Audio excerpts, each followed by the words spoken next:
The last time I talked about meditation, the title of that was "You Are the Meditation."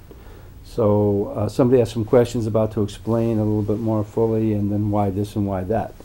So, you are the meditation. It's your every moment. And then I say you don't do meditation, you are the meditation.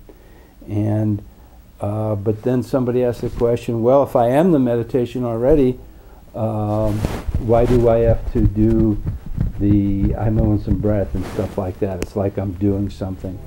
And the short answer is that we all have these unresolved trauma and these blockages. Remember I talked about the tears in the fabric of our being, and how we get caught up in the big bubble from not recovering from the old stress and trauma, and that these unresolved traumas are blockages. So we have to remove the blockages, and that's why we need things like somatic meditation therapy that I teach. And the eye movements and the breath, remember I said it shuts down the amygdala.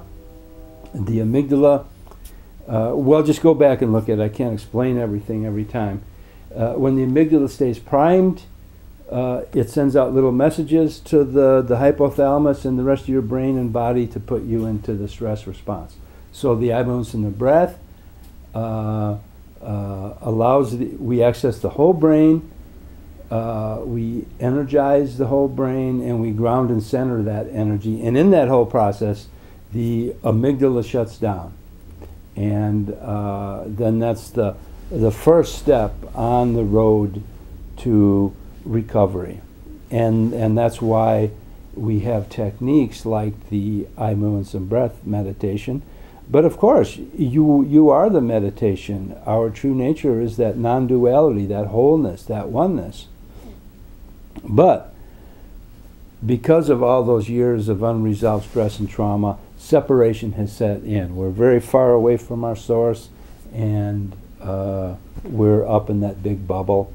And that same impulse that's up here, the big bubble that we're lost in, that we're reacting to, when we deepen our level of consciousness, we can experience it at the deeper levels, where we just experience it with awareness and clarity, and making no judgment of it. We just be there with it, and that's how we recover from these old stresses and traumas. Down here at the deeper levels, it's our teacher, because we experience it. Maybe there's something we need to learn from it. We experience it fully. But if our level of consciousness is not at these deeper, more powerful levels, and is up in the big bubble, that same thing that was our teacher down here, up here is our executioner. And then, as we already noted from the quantum physics observer effect in creating our own reality, up here, when we're in that suffering, in the anger, in the fear, we're creating more of that in the world. And down here at the deeper levels, we're creating more of the attributes of those deeper levels.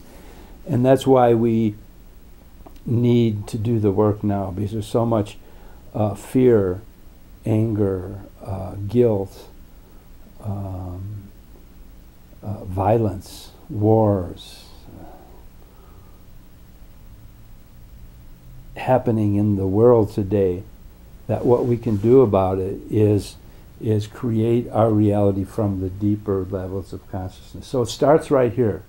It starts with us.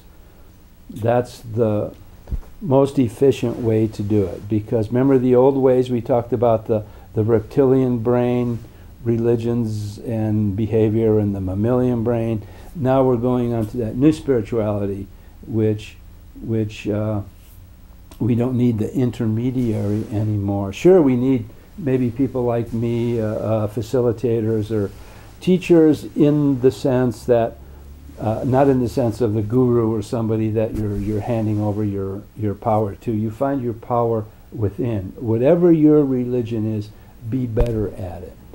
And deepen your level of consciousness. The differences fall away, and that healing takes place, that becoming whole, that non-duality. So thank you very much.